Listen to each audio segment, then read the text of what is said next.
Hoy en Cuba es presentado por Loyalty Underwriter.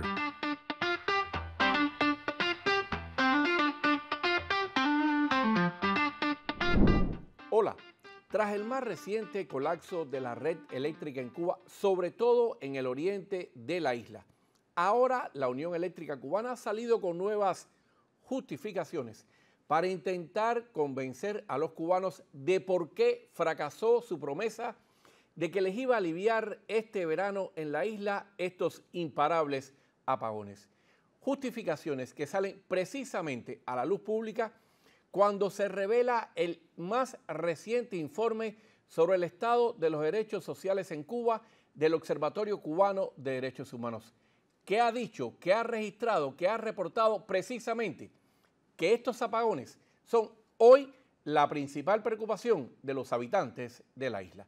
Soy Rolando Nápoles y de todo esto y mucho más estaré hablando aquí en Univista TV. Vamos a unirnos, pueblo, que somos personas, no somos animales, vamos a unirnos para no sufrir tanto. La Unión Eléctrica en Cuba ha encontrado una nueva justificación para intentar maquillar el fracaso de su prometido alivio para julio y agosto de los apagones en la isla.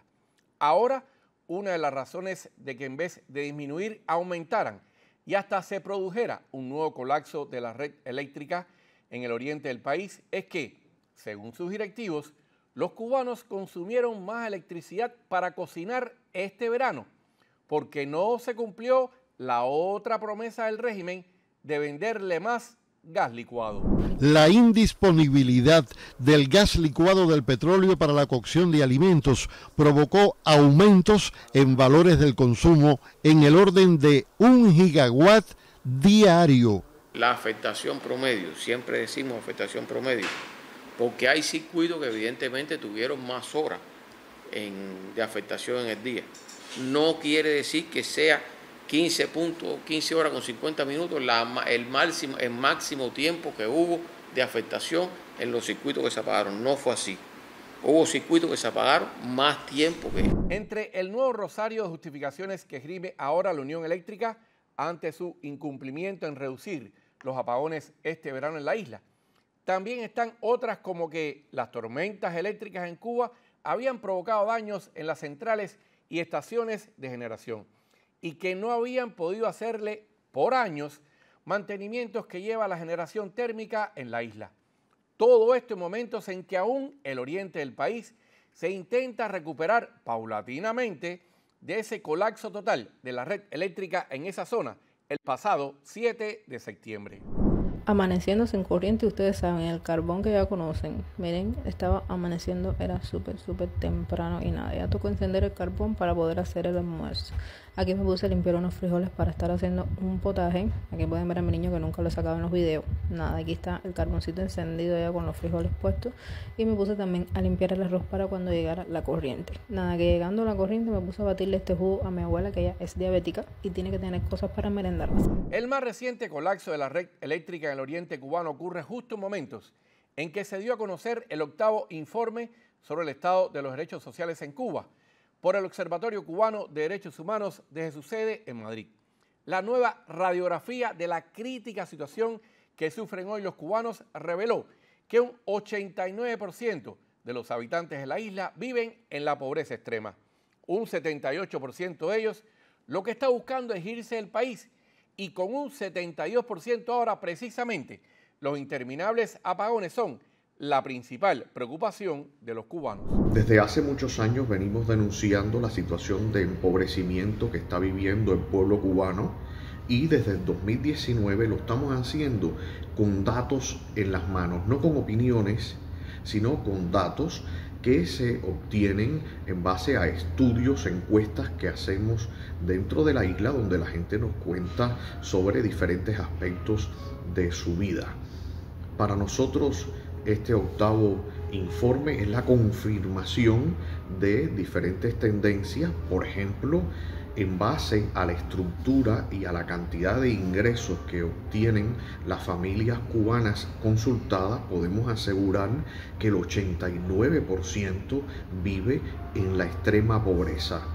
Es un dato durísimo, gravísimo, que pone a Cuba entre los países más pobres del mundo y evidentemente de la región de América Latina. El impacto de la crisis eléctrica en Cuba es tal que, de acuerdo con el 8º informe sobre derechos sociales en la isla de este 2025 del Observatorio Cubano de Derechos Humanos, los apagones con ese 72% superó por primera vez en la historia de estos informes a la escasez de alimentos en el país, con un 71%, entre las principales preocupaciones de los cubanos.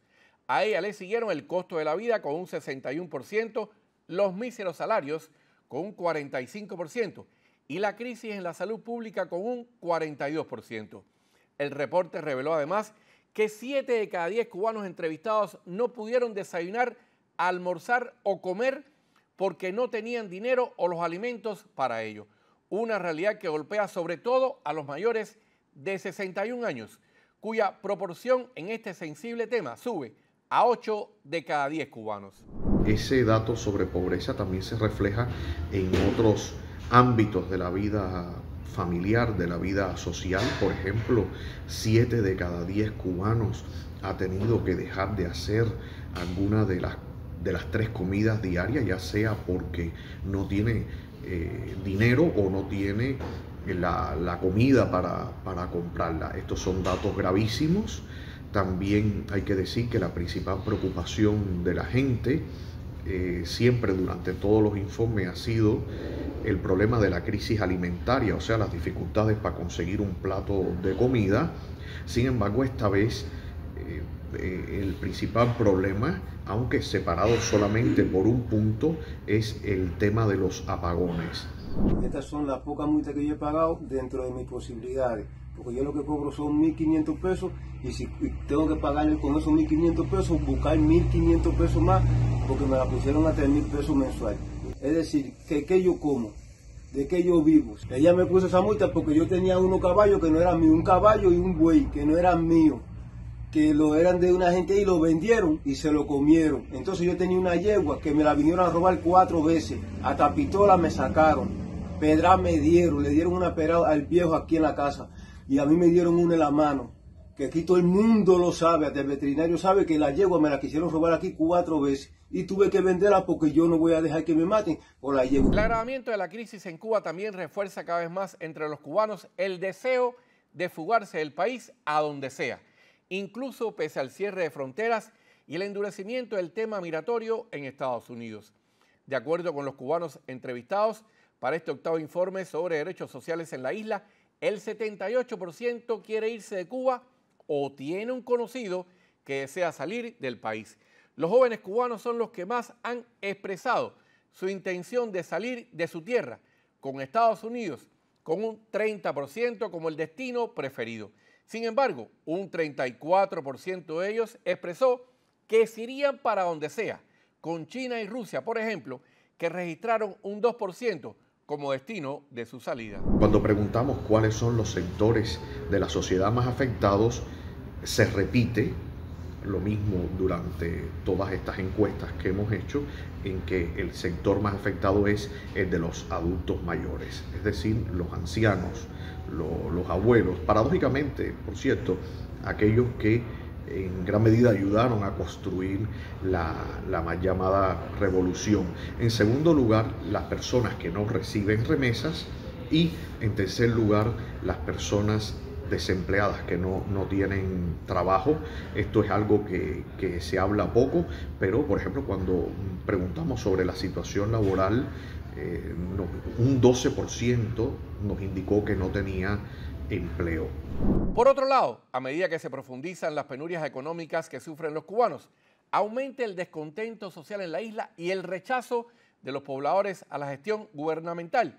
Este 8º informe sobre el estado de derechos sociales en Cuba reveló además en su investigación que la desaprobación de los cubanos ante la administración Díaz-Canel llegó al 92% de los habitantes del país, mientras que quienes creen que lo están haciendo bien cayó al 5%.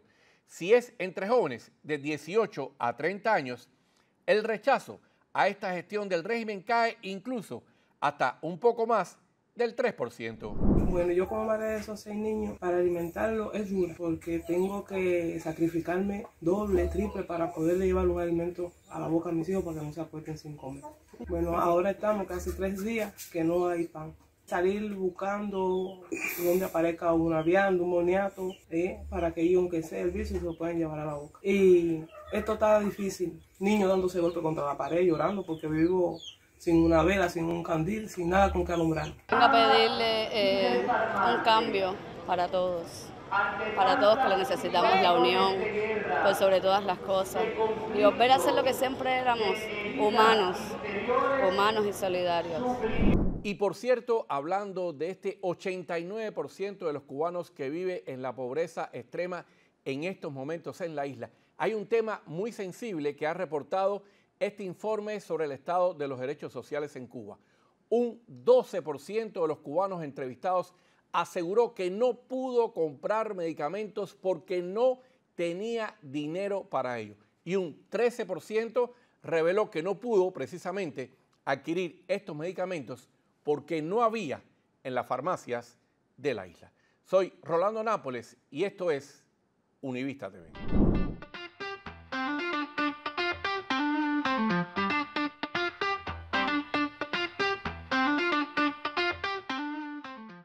Hoy en Cuba fue presentado por Loyalty Underwriter.